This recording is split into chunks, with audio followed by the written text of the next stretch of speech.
নুবেলে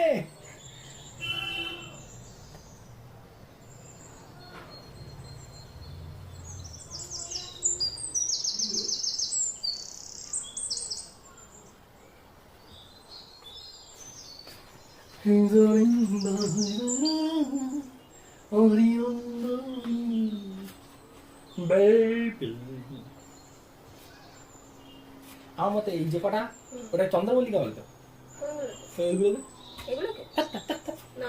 নয়নতারা যেমন আছে সেরকম দেখে থাকো, একদিন চেঞ্জ করো না পট, যখন করতে হবে তখন করতে হবে, এখন এরকম থাকো একদিন। ভেবেছিলাম একটা খুব শান্তিপূর্ণ ভিডিও বানাবো, যাতে ব্যাকগ্রাউন্ডে আমি কিছুই বলবো না, শুধু নেচারের সাউন্ড হবে আর টুকটাক এই কাজগুলো করছি সেগুলো দেখাবো। কিন্তু কি আর করা যাবে, এবারে তো আর এরকম ভিডিও দেওয়া হলো না, নেক্সট বার চেষ্টা করবো শান্তিপূর্ণ ভিডিও দেওয়ার। আজ এটুকুনি থাক, টাটা সবাইকে।